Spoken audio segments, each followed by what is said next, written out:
नवीन video बघण्यासाठी मराठी कीर्तन YouTube चॅनलला subscribe करा. पिंपळ्यातला झालं ना, वाह केवढा यज्ञ झाला.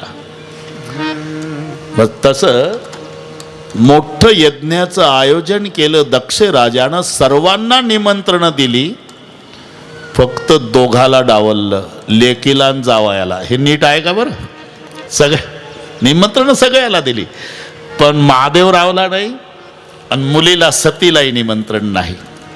आणि सगळे देवता आले, मोठा यज्ञ होता.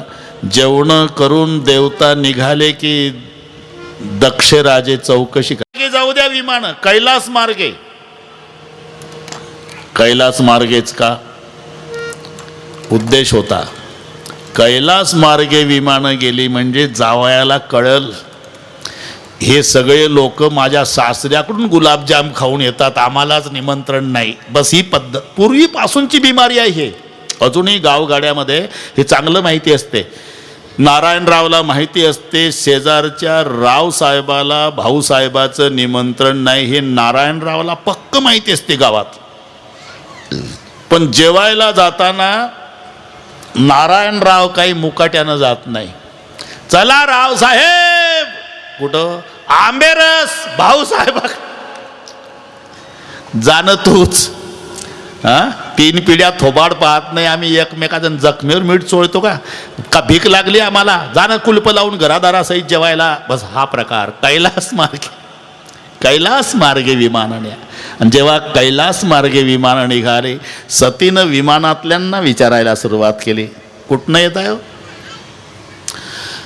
तुमच्या पप्पाकडे मोठा यज्ञ आहे, खूप मोठा यज्ञ, खूप दूरदूरचे लोक आले, पण तुम्ही न महादेवराव नाही दिसले.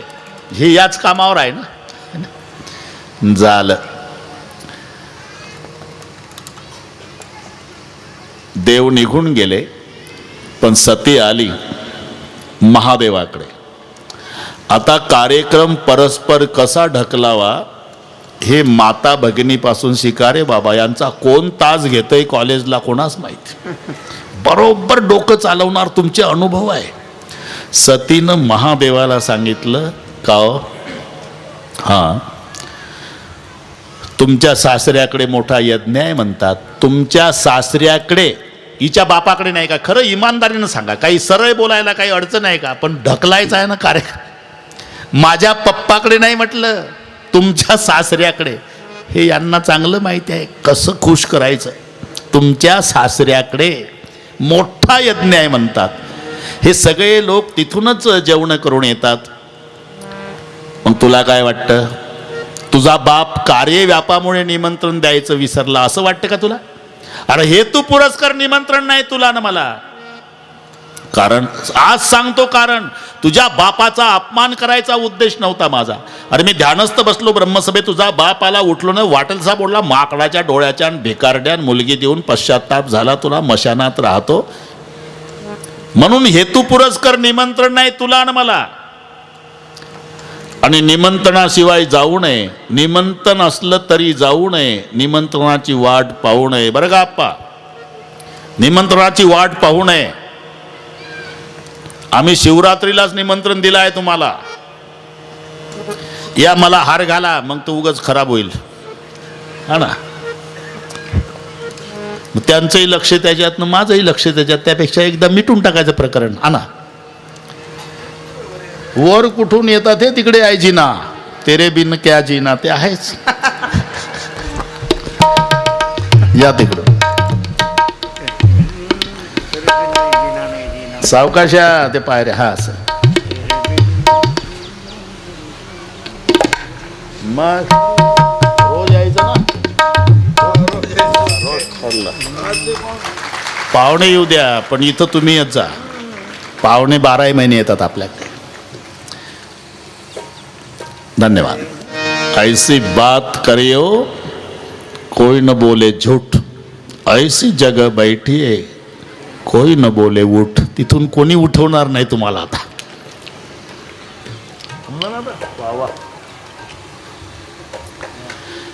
निमंत्रणाशिवाय जाऊ नये, निमंत्रण असलं तरी जाऊ नये, निमंत्रणाची वाट पाहू नये, शंकरजी सतीला सांगतात. निमंत्रण असलं तरी जाऊ नये, ती ठिकाणं तुम्हालाच माहिती आहे.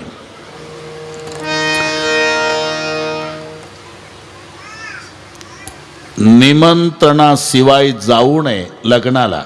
पाहिजे निमंत्रण पाहिजे. काही काही माणसं धाडस करतात, दुपारच्या जेवणाचं काय, हे मंगल कार्यालय, निमंत्रण नाही, नसू दे रे. विचारलं तर मुलीकडचे. अरे लेका, पण मुलीकडच्यानी विचारल्यावर मुलाकडचे. दुपारी मुलीकडचं, संध्याकाळी मुलाकडचं, दुपारी मुलीकडचं, संध्याकाळी मुलाकडचं. 2 शब्दावर तुळशीच्या लग्नापासून मृगाचा पाऊस पडेपर्यंत जेवतं 7 महिने. मुलीकडचं मुलाकडचं, मुलीकडचं मुलाकडचं, मुलीकडचं. मंगल कार्यालयातच पंगत होती. बसलं जेवायला, अनोळखी चेहरा पाहून पंक्तीचा मालक पुढे येऊन उभा. कुठले आपण? खाली मान घातले. ए खाली मान घाले. तुम्हालाच विचारतो, कुठले तुम्ही? मी का? हा, मुलीकडचा. काय नाही, गडबड झाली, मुलाकडचा. ओठ का का म्हणतोस? माझ्या बापाच्या श्राद्धाची पंगत आहे कारण मुलीकडचं मुलाकडचं. म्हणून निमंत्रणाशिवाय जाऊ नये लग्नाला. पण निमंत्रणाची वाट पाहू नये कथा कीर्तनाला. का 7 दिवस रामकथा होती, तुम्ही परमार्थातले 2 मोठ्या मोठ्या माळ्या घालता गोपीचंदन, तरी एकही दिवस आले नाही. कसं यावं आम्ही? का आम्हाला कुठं पिंपळच्या लोकांनी निमंत्रण दिलं? त्यांच्या नातवाचं बारसं होतं का निमंत्रण द्यायला? अरे तुला कोरोना झाला होता तेव्हा डॉक्टर निमंत्रण देत होता का तू नाशिकला पडत होता? इमानदार. व्याधे पिढीला धावे वैद्याची या घरा, तसं आपुल्या परिहारा लागून या. इथे निमंत्रणाशिवाय यायचं असते. तरी शंकरजी सांगतात, सती 4 ठिकाणं अशी आहे निमंत्रणाशिवाय जाता येतं. कोणती 4 ठिकाणं? मित्राच्या घरी मित्राला, गुरुच्या घरी शिष्याला, भगवत कार्यात भक्ताला आणि माय बापाच्या घरी पुत्राला. कोण सांगतायत? भगवान शंकरजी सतीला सांगतात. हे 4 ठिकाणं लक्षात ठेवा. मित्राच्या मुलीचं लग्न आहे आणि मित्र कार्यव्यापामुळे निमंत्रण द्यायचं विसरला, पण तुम्हाला कळालं लग्न मित्राच्या मुलीचं आहे, बिना निमंत्रणी जावं अक्षदा टाकायला. मित्राच्या घरी मित्राला जाता येतं निमंत्रणाशिवाय. आपल्या गुरु महाराजांच्या घरी कार्य आहे, गुरु महाराज निमंत्रण द्यायचं विसरले, बिना निमंत्रणी जावं शिष्याने. गुरुच्या घरी शिष्याला, मित्राच्या घरी मित्राला, भगवत कार्यात भक्ताला. इथे भगवत कार्य चालू आहे, भगवत कार्य आहे, भक्तानी बिना निमंत्रणी जायचं असते. तसं मायबापाच्या घरी पुत्राला. मायबापाच्या घरी काही कार्य आहे आणि निमंत्रण द्यायचं विसरले असेल तर बिना निमंत्रणी जावं म्हटल्याबरोबर सती उभीच झाली 6:30ला. 1.5 तास संपला बरं आपला, तुम्ही काळजी करू नका, 1.5च राहिला. असे 6 तासासारखे 6 दिवस पुढचेही संपणार आहे. आप्पांना अनुभव आहे. 2 कथा मोठ्या केल्या आप्पांनी. वा वा.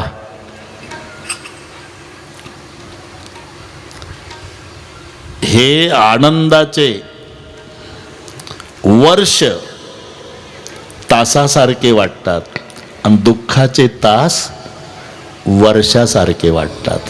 हे 17 तारीख कधी हे लक्षात येणार नाही. झाला पहिला दिवस संपला 1.5 तासाने हे कथेचा अंदाज. मग तेच म्हणते ना मी, माझ्याच बापाकडे. तुम्ही म्हणता निमंत्रणाशिवाय जाता येतं माय बापाकडे, मग निमंत्रणाची गरजच काय? मग शंकराच्या लक्षात आलं की कायदा आपल्याकडेच फिरला. मग महादेवाने 2 शिवगण सज्ज केले आणि 2 शिवगणा संवेद सती आपल्या पित्याच्या यज्ञ मंडपात जाती झाली. पिता भवन जब गई भवानी, पिता भवन जब गई भवानी, पिता भवन जब गई भवानी, पिता भवन जब गई भवानी, तुझको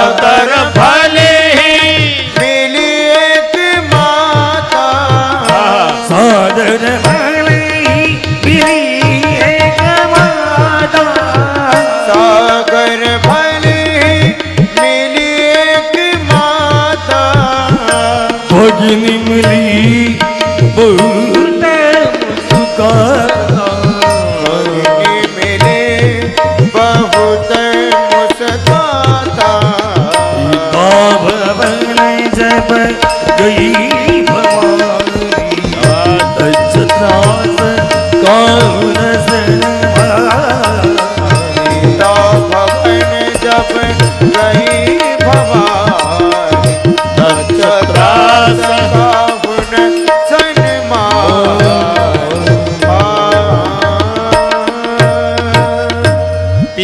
भवन जब गई भवानी.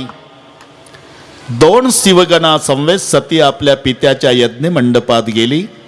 पण दक्ष राजानं इकडे सक्त ताकीद केलेली. लक्षात ठेवा, माझा जावाई शंकर भगवान मानी पुरुष आहे, निमंत्रणाशिवाय येणार नाही. पण माझी मुलगी सती निमंत्रणाशिवाय यज्ञात येण्याची दाट शक्यता आहे. ती इथे आल्यावर तिचा जो सन्मान करेल, सती सोबत जो बोलेल, त्याचा शिरच्छेद करण्यात येईल. म्हणून सती यज्ञमंडपात आली तरी दक्षाच्या भीतीनं या सुद्धा कोणी म्हणत नाही. दक्षे त्रास काहून सन्मानी. पुढे आल्यावर श्रीमंत घरात दिलेल्या सतीच्या बहिणी होत्या. त्यांनी घेरावच घातला आणि टिंगल सुरू केली. एवढ्या समाजात श्रीमंत घराण्यातल्या होत्या. काय ग सती, काय दिदी, चालत आली का बैलावर आली बसून? कारण तिच्या मिस्टरकडे काय इंडी काय का नंदी बैल. लाजून गेली बिचारी. दुसरी बहीण आली. ते तुझ्या मिस्टरच्या डोक्यावरचं पाणी पडायचं थांबलं का? पडतंय अजून. गंगाधर आहे ना महादेव. ही टिंगल चालू बहिणीची. भगिनी मिली बहुत मुस्काता. दुसरी एक आली. सध्या कोणत्या कंपनीचं पावडर लावतोय तुझा बुवा? कारण सीता भस्म. पुन्हा एक आली. बंगला बिंगला बांधला का ग? का अजून तिथंच राहतो तुझा मिस्टर जिथं माणसं विनाकारण गर्दी करत नसतात? महादेवराव कुठं आहे? स्मशानासी वस्त. पुन्हा एक बहीण आली. सती काय कपडे बिपडे घालतो का ग? का अजून तसाच फिरतो? अरे दिगांबर कोणाला म्हणतात? दिक अंबर यस्य सहा इति दिगांबरहा. दिशा हेच आहे वस्त्र ज्याचे असा जो तो. ह्या सगळ्या बहिणी. भगिनी मिली बहुत मुस्काता, पण सादर भली मिली एक माता. सतीच्या आईचं नाव प्रसूती. दक्ष पत्नी प्रसूती, सतीची मम्मी. मम्मी पट्टे लगेच. मोठ्या प्रेमानं भेटली. सादर भली मिली एक माता. याला म्हणतात प्रेम. आप्पा, ज्याच्यात भय असेल ते प्रेमच नाही, तो प्रेमाचा नाटक आहे. बाकीचे जन्मभर भेटतील तुम्हाला.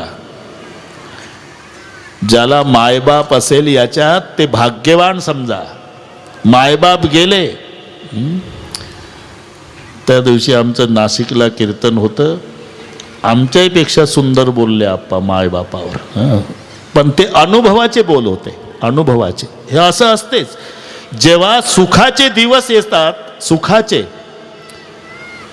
तेव्हा कौतुक करणारे निघून जातात. हे अनुभव आहे तुमचे. तेव्हा कौतुक करणारे नसतात. आपाणी सांगितलं त्या दिवशी. अरे गुटक्याच्या पुड्या चघळणारे किती भेटतील तुम्हाला जन्मभर. पण खरं प्रेम माय आणि बाप. खरं प्रेम. 9ला येणारा मुलगा रात्री 10 पर्यंत आला नाही तर त्या दिवशी अवस्था पहा माय बापाची. जेवतही नाही, झोपतही नाही. अशिक्षित आहे पण जिवंत प्रेम आहे. मी सांगतो. अजून कसा आला नाही? अजून कसा आला नाही? अजून कसा? गाड्या खूप असतात.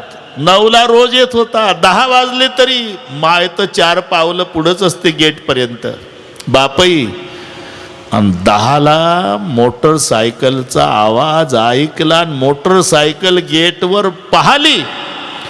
की सार्वभौम राजाला लाजविल एवढा आनंद होत असेल तो मायबापाला लेक पाहिल्याबरोबर.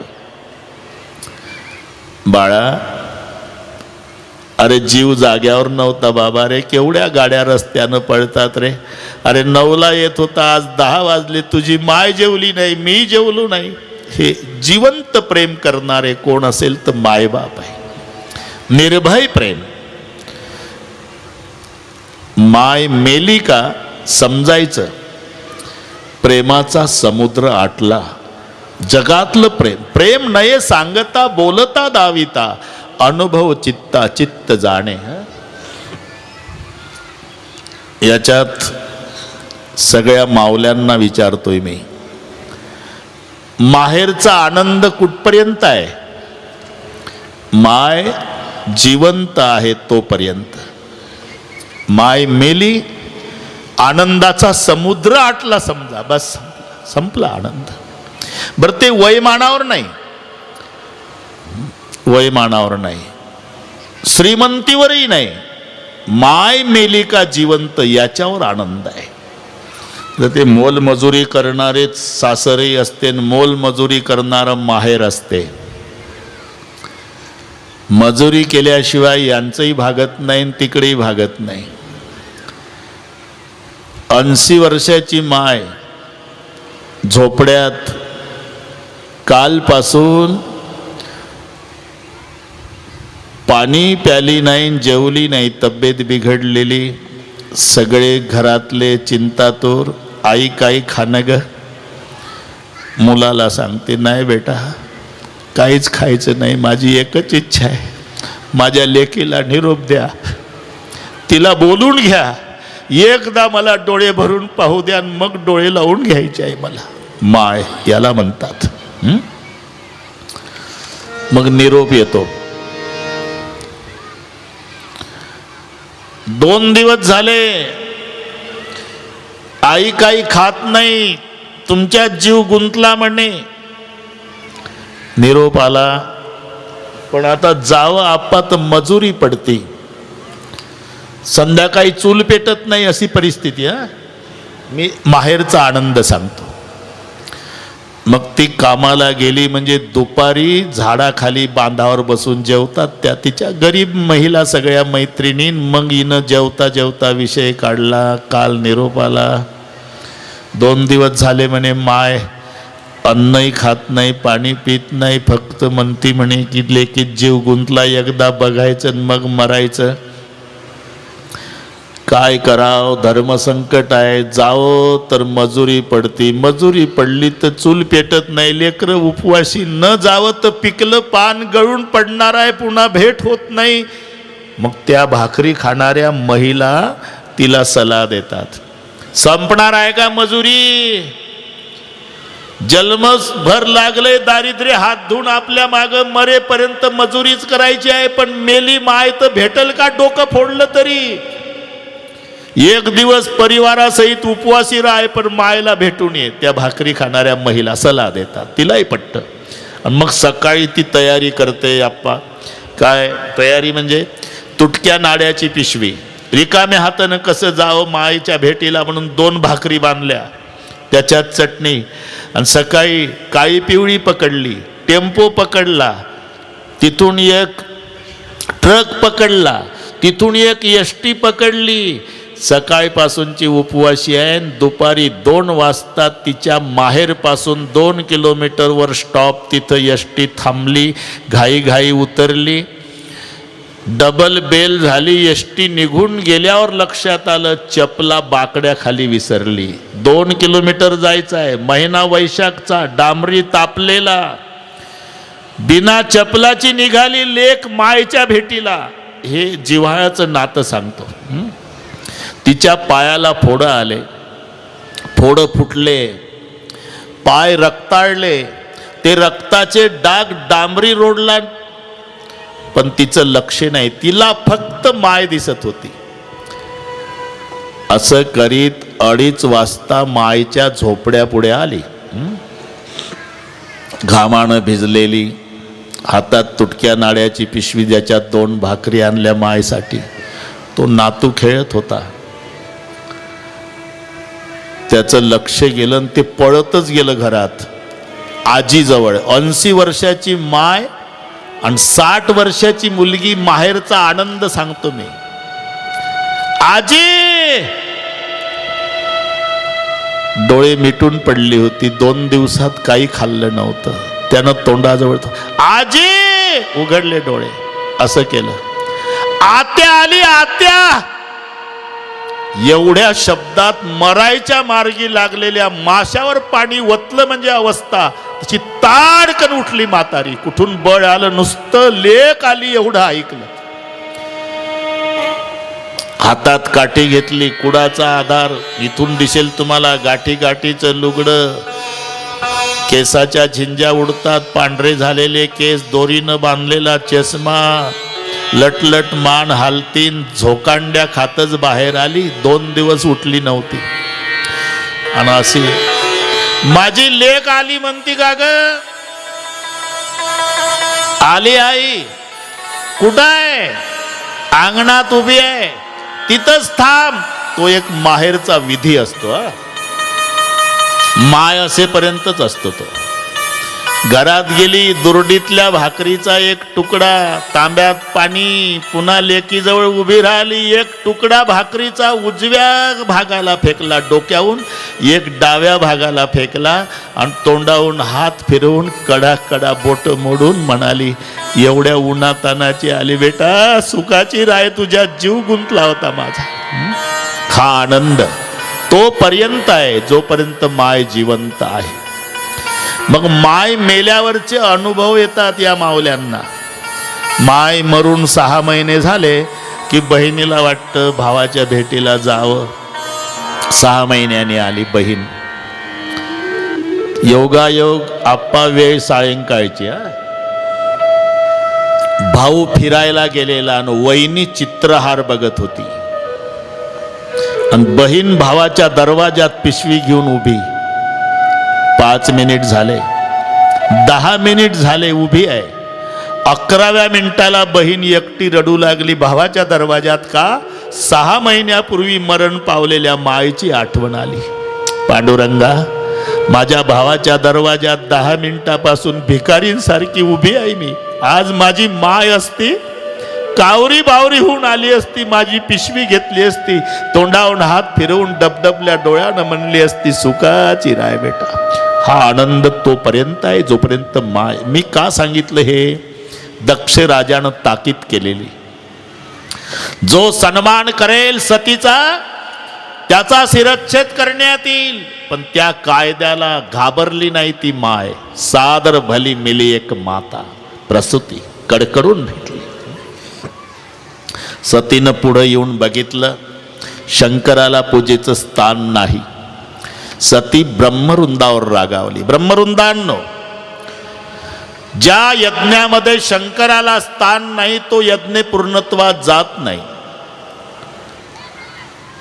तुम्ही माझ्या बापाला सांगायला पाहिजे होतं की या यज्ञात महादेवाला स्थान नाही तर आम्ही सहभागी होत नाही. पण माझ्या बापानं अधिक दक्षिणा देऊन प्रवृत्त केलंय तुम्हाला.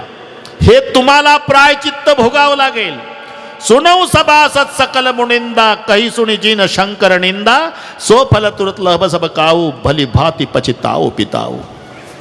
आणि जो माझा पिता शंकराला मानत नाही त्याच्यापासून झालेला देहही मी ठेवणार नाही, असं काही योग अग्नी तनु जारा. सती जळून भस्म झाली. सती मरण सुनी संबुगन लगे, करण मख खीस, जग विध्वंस बिलो कै भृगु रक्षा किनी मुनीस. सती जळून भस्म झाल्यानंतर शिवगण यज्ञाचा विध्वंस करू लागले. भृगूनं रक्षण केलं. सती जळून भस्म झाल्याची वार्ता महादेवाला कळाली. महादेवानं जटा आपटली. वीरभद्र नामक गण प्रगट झाला. काय आदेश? भूतावेताळाची सेना घेऊन जा,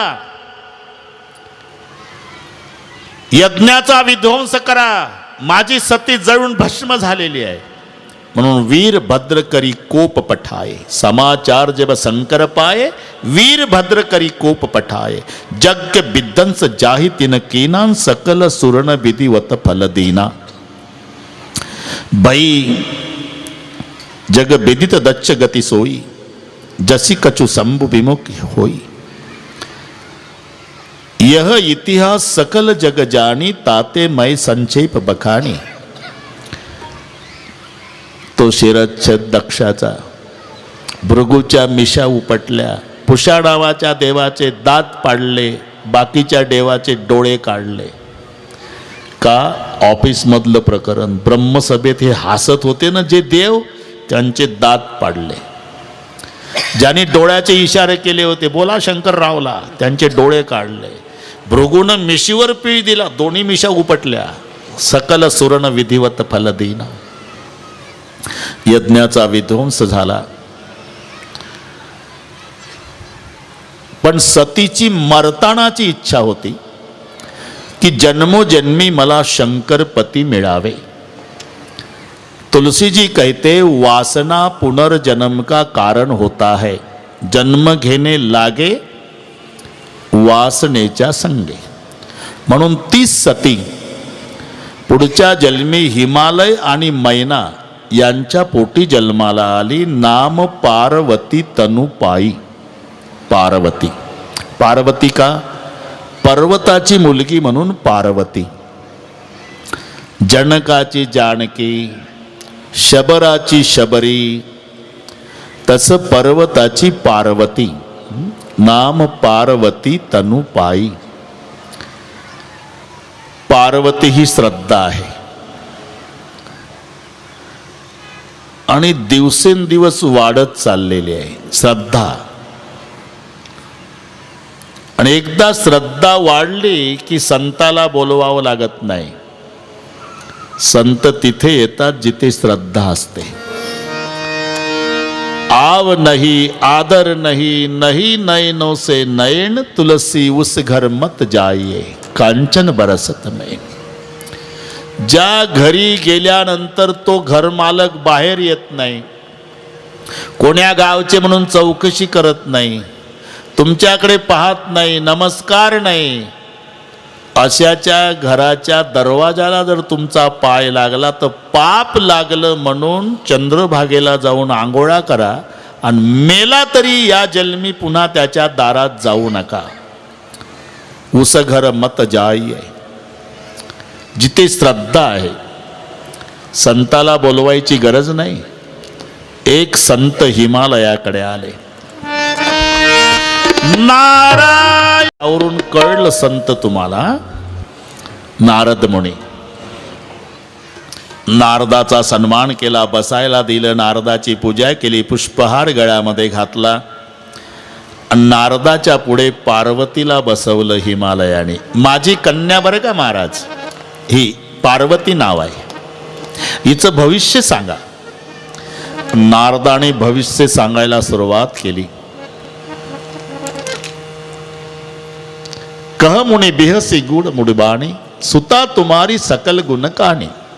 गुणाची खान आहे, सुंदर सहज सुशील सयानी, नाम उमा अंबिका भवानी। भवानी, अंबिका, उमा अशीची नावं असतील। सब लक्षण संपन्न कुमारी, होई सतत पियई पियारी। सुलक्षणी कन्या आहे। हिचं नामस्मरण करणाऱ्या माता माऊल्या सुद्धा पतिव्रत धर्माचं पालन करतील। पण एक 4-2 गुण वाईट आहे। प्रत्येक ज्योतिष्यकाराचं हे ठरलेलं आहे।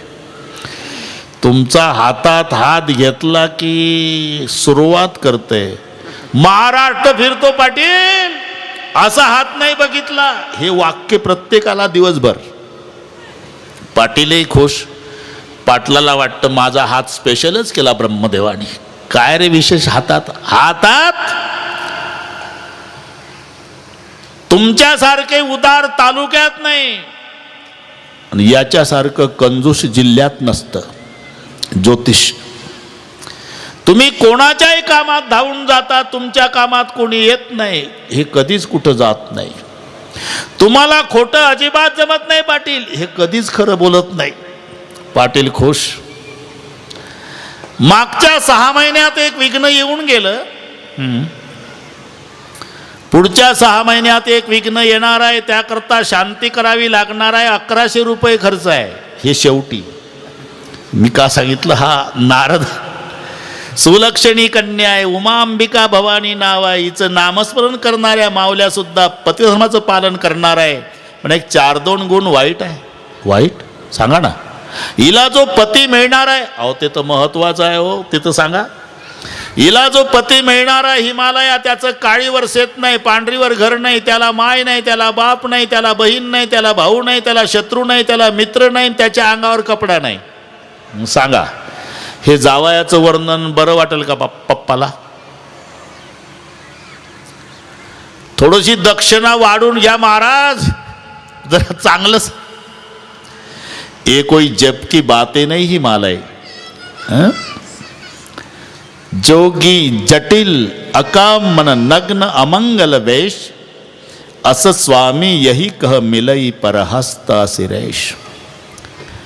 हिच्या हातावरच्या रेषेप्रमाणे मी सांगितलं, हस्त असिरेश. और इसे कौन बदल सकता है हिमालय?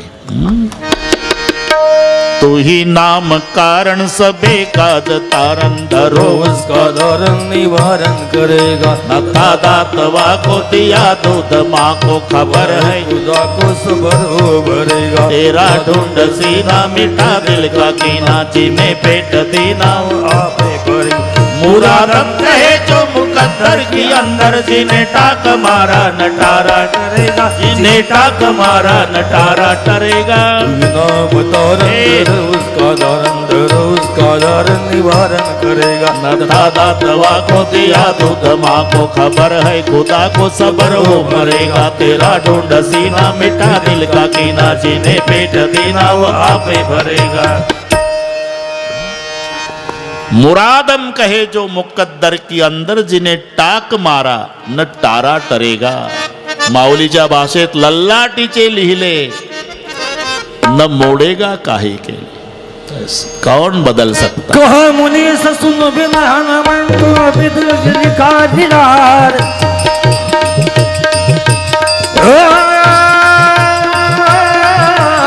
कहा मुनी सुन हिमवंतो विदिशो लिखा लीलार. देवतन चंद्र नागमुनि किन्नर, कोई न मेट निहार. ओ कोई न मेट निहार, ओ कोई न मेट निहार. बस जो लीलार है, जो लिखा है, उसे कोई नहीं मिटा सकता. रावण ब्रह्मदेवाला म्हणला होता, हे काय भानगड आहे, लल्लाटीचे लिहिले काय भानगड आहे. आता ब्रह्मदेव पंचांग पायाच्या कामावर होता, रावणाची सत्ता आहे ना. हे ब्राह्मण सटवी लिहिते, ते ब्रह्मदेव म्हणला सटवी लिहिते 5वीच्या दिवशी भविष्य. सटवी तर आमच्या घरी बाळणपणाच्या कामावर आहे. कारण रावणाच्या घरी बाळणपण किती झाली, 2.25 लाख. घरी गेल्यावर डोकं चालवा. बायका 80,000. बाळणपण बंदच नाही, दररोज 2-4. 1 लाख मुलं, 2.25 लाख ना तू. आणि तुम्ही डोकं चालवा. 2.25 लाख झाले म्हणजे बाळणपण किती झाले. म्हणून सटवी कायम ठेवून घेतली. प्रसूती ग्रहच करून टाकलं वाड्याचं. बॅश. आणि सटवी ती लिहिते, तिथं माझ्या घरीच आहे. 5वीच्या दिवशी लिहिते. ठीक आहे. सटवी 5वीच्या दिवशी, म्हणून 5वीच्या दिवशी दिवा विझवायचा नसतो. सटवीची राती न विसंबिजे जेवी वाती, ज्ञानोबा राय लिहितात. कारण तिला प्रकाशात चांगलं लिहिता आलं पाहिजे. म्हणून दिवा कायम ठेवा बरं का 6वीच्या दिवशी. सटवी गेलीन लिहून बाहेर आलीन रावण. कोण तू? सटवी. कुठे गेलती? तुम्हाला मुलगी झाली ना, तिचं भविष्य लिहायला. काय भविष्य आहे? मी माग हात करून लिहित असते महाराज. मला माहिती नाही काय लिहिलं. कोणाशी बोलतेस तू? रावण म्हणतात मला, चल वाचून दाखव. वाचून दाखवते, पण मला अभय द्याल तर. हो, अभय आहे. ही जी तुमची मुलगी आहे, हिचं लग्न तुमच्या दरबारातला जो भंगी आहे, संडास साफ करणारा, त्याचं नाव होणारत आहे. होणारत. त्याच्यासोबत लग्न होणार आहे. भंग्यासोबत, पठ्ठ्याच्या मुलीच. हो, असं लिखाणच आहे महाराज. बोलून घेतलं होणारतला. इकडे रे, पायातला बूट काढ, मोजे काढ. पहिला त्याचा डाव्या पायाचा अंगठा तोडला रावणानं. अंगठा. आणि त्याला नावेत बसवला. 100 मैल समुद्राच्या पलीकडे जंगलात एकटा नेऊन सोडला. कारण एक तर हिंस्र पशून खाईल याला. समजा चुकून लग्न झालं तर अंगठ्यावरून ओळखता येईल होणारच आहे. 22 वर्षाचा काळ गेला. 22 वर्षाचा. मग ते लग्न, देशोदेशीचे राजे आले. लग्न झालं, थाटात पार पडलं. ब्रह्मदेवाला बोलवलं रावणाने. या इकडे. काय म्हणला होता 22 वर्षापूर्वी? माझ्या मुलीचं लग्न भंग्यासोबत होणार. हो. राजासोबत झालं नाही, तो भंगीच असला पाहिजे. अहो, राजा आहे तो. तुम्ही त्याचं निरीक्षण केलं? काय निरीक्षण करायची गरज आहे? राजा आहे. पण तो होणारच नाही. कशावरून? मी त्याच्या पायाचा अंगठा तोडला होता. याचा बघितला का? बघायचं काय, कारण राजा आहे तो. तुम्ही नीट बोलवा त्याला. ब्रह्मदेव म्हणला, आला. जोडा काढ रे पायातला, मोजे काढ. अंगठा तुटलेला. कोण रे तू? तुमच्या दरबारातला 22 वर्षापूर्वीचा भंगी. अरे का, तुला मी नावेत बसून हाकलला होता जंगलात. हो, तुमचं कर्तव्य तुम्ही केलं. जंगलात 15 दिवस फिरत होतो झाडाचा पाला खाऊन. उपवासी होतो. एका नगरात गेलो, तिथला राजा मेला होता. हत्तीच्या सोंडेत फुलाचा हार होता. दुसरा राजा केल्याशिवाय पहिला उचलता येत नाही. मी तिथे भीक मागायला गेलो तर हत्तीनं माझ्या गळ्यात हार घातला. मी राजा झालो. 22 वर्ष कारभार पाहतो तिथला. जुन्या राजाच्या नावावर टपाल आलं. सन्मान करावा लागतो राजाचा, म्हणून मी इथे मंडपात पत्र आलं म्हणून आलो, लग्नासाठी नाही. पण इथंही हत्तीनं माझ्याच गळ्यात घातला हार. त्याला मी, याला म्हणतात लल्लाटीचे लिहिले न मोडेगा काही केले. जोगी जटिल अकामन नग्न अमंगल वेश, असं स्वामी यही कह मिलई पर हस्त सिरेश.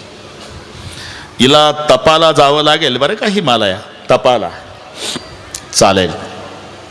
दुसऱ्या दिवशी माता पार्वती हिमालयाची परवानगी घेऊन तपश्चर्येला जातात. पार्वती आईनं खडतर तपश्चर्या सुरू केली. खडतर म्हणजे कछुदिन भोजन बारी बतासा किए कठिन कछुदिन उपवासा. बेल पाती मही परई सुखाई 3 सहस्त्र संवत्स सोई खाई. वायू भक्षण काही दिवस, जलप्राशन काही दिवस, फळं खाल्ली काही दिवस, पानं खाल्ली. 3000 वर्षे पार्वतीनं बेलाची पानं खाल्ली. बेल पाती मही परई सुखाई 3 सहस्त्र संवत्स सोई खाई. 3000 वर्ष. नंतर पडलेला पाला खाऊ लागली. तिथून तोही खाणं बंद केलं, म्हणून नाव अपर्णा. अपर्णा. देखी उमई तपखीन शरीरा, ब्रह्मगिरा भई गगन गंभीरा. पार्वती, तुझी तपश्चर्या पूर्ण झालेली आहे. तुझे पिता बोलवायला येतील, निघून जायचं. आता तुलसीची कथा बदल करतात. उमाचरित सुंदरमय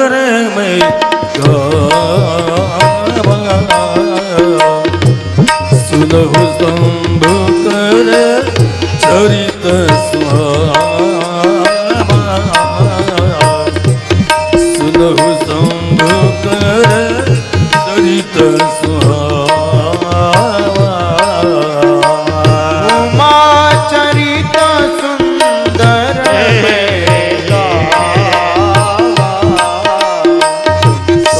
शंभु चरित सुहावा, शंभु चरित सुहावा।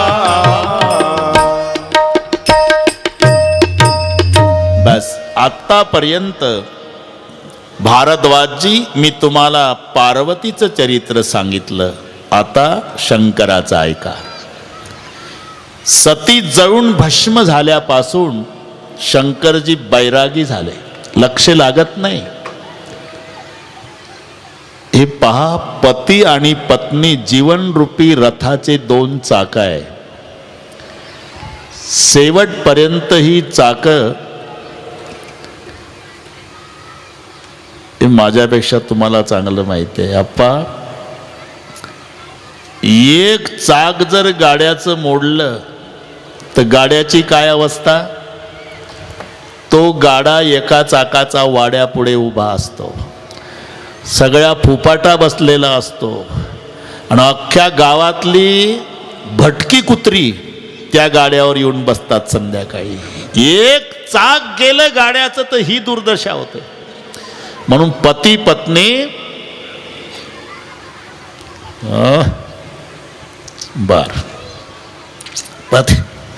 पती आणि पत्नी हे संसार रूपी गाड्याचे दोन चाक आहे. पत्नी अर्धांगिणी असते, तिच्या इतकी पतीची मनोभावे सेवा जगात कोणीच करू शकत नाही. हे पत्नी मेल्यावर पतीला अनुभव असं होऊ नये, पण होत असतं. मग पहा, तोपर्यंत आठवत नाही काही. पत्नी म्हणजे काय? कार्येषु मंत्री, करणेषु दासी, भोज्येषु माता, शयनेषु रंभा, असे कितीतरी शब्द आठवेल तुम्हाला. योग्य सल्ला देणारी पतीला तेव्हा ती मंत्री असते, मनोभावे सेवा करणारी तेव्हा ती दासी असते. पण जेव्हा जेवण घालते ना पतीला, त्यावेळेला ती माता असते, भोज्येषु माता.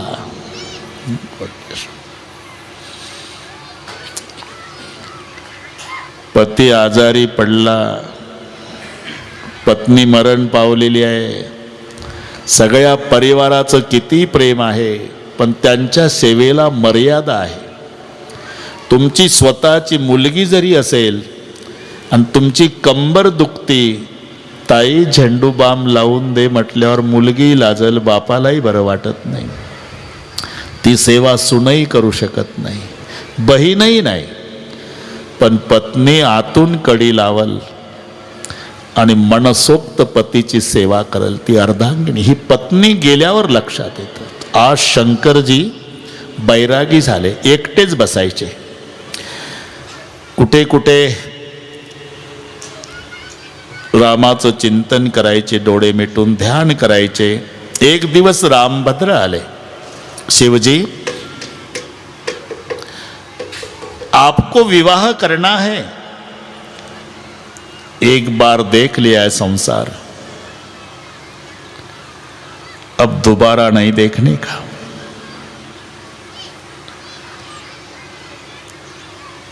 शहाणी माणसं पुन्हा पुन्हा घोड्यावर बसत नाही.